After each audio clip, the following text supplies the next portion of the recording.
जिस दिन ये हुआ तो ये नेशनल कॉर्बेट पार्क में शूटिंग करा रहा था अपनी, तो ये अवेलेबल मैंने 3-4 बार कोशिश की, मिला ही नहीं मुझको।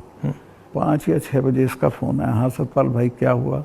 मैं कहा हमारे इतने लोग मर गए हैं और हमारी गलती से मरे। तो बोला नहीं चुप रहना, अभी कुछ नहीं बोलना इस पर।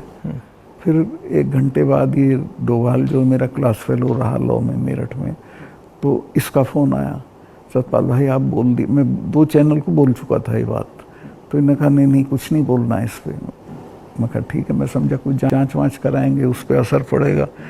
कुछ भी नहीं। तीसरे दिन इनका आ गया कि ये पुलवामा की शहादत को याद रखो और अब हम बालाकोट करेंगे, ये करेंगे, वो करेंगे। और अभी तक उसमें कुछ नहीं हुआ? कुछ नहीं, करना भी नहीं है इसको। पुलवामा के शहीद जिस तरह हुए थे इसलिए हुए कि उन्होंने 5 एयरक्राफ्ट मांगे थे।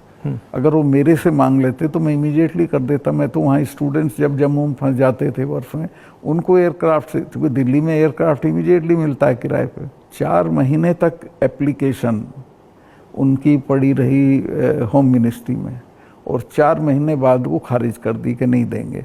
तब वो सड़क से चले। इतना बड़ा, मतलब 4 महीने के लिए वो चले ही नहीं?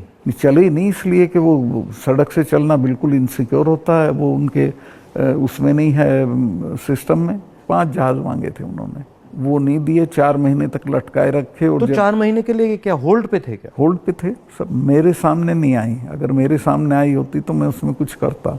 That was between CRP and home ministry. लेकिन ये थी कि अटैक हो सकता है। इसके अलावा वो जो गाड़ी टकराई थी वो 10 दिन से घूम रही थी वहाँ, पूरा आप समझिए कि भरी हुई विस्फोटक से। वो कैसे, मतलब इतना एक्सप्लोसिवली कैसे, मतलब ऐसे घूम रही थी? सिस्टम नहीं था ठीक से।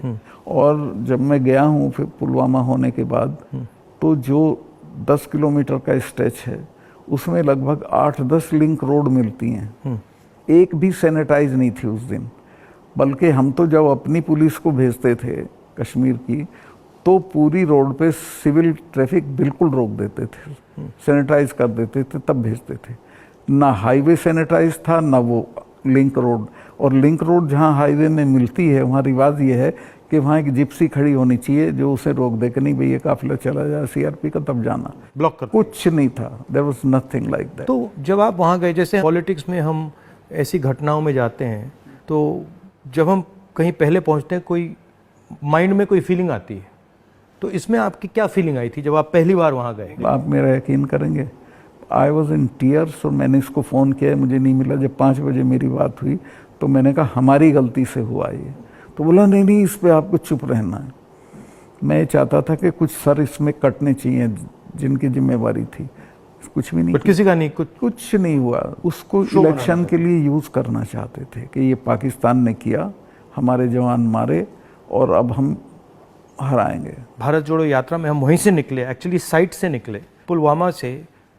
तो मुझे ये लग रहा था कि जो आपने बोला कि ऐसी जगह पे, स्ट्रेटेजिक जगह पे इतना एक्सप्लोसिव कहाँ से आ गया, कैसे आया, वो मेरे दिमाग में क्वेश्चन था। सारा पाकिस्तान से आया था, बट इतना 600-300 किलो। हाँ, ये बॉर्डर तो हमारा पोरस है, और ये इतना एक्सप्लोसिव इंडिजिनसली प्रोक्योर करते तो वो बात फैल जाती। ये 10-12 क्विंटल तो आया हुआ था, उसमें से ये गाड़ी पूरी भरी थी एक्सप्लोसिव से। और बताया मुझे जब मैं गया कि साहब ये तो 10-12 दिन से घूम रही थी गाड़ी। जो गाड़ी चला रहा था उसका भी, मालिक का, दोनों का टेररिस्ट रिकॉर्ड था। दोनों कई बार गिरफ्तार हो लिए थे, फिर छूट गए थे, फिर गिरफ्तार हुए थे, फिर छूट गए थे। अच्छा, तो उन पे कोई निगाह नहीं थी इंटेलिजेंस एजेंसीज की। सब्सक्राइब करें देश रोजाना के YouTube चैनल को और नई वीडियो की नोटिफिकेशन पाने के लिए बेल आइकन जरूर दबाएं। अगर आप ये वीडियो Facebook या Instagram पर देख रहे हैं तो पेज को लाइक और फॉलो जरूर करें और ज्यादा से ज्यादा शेयर करें।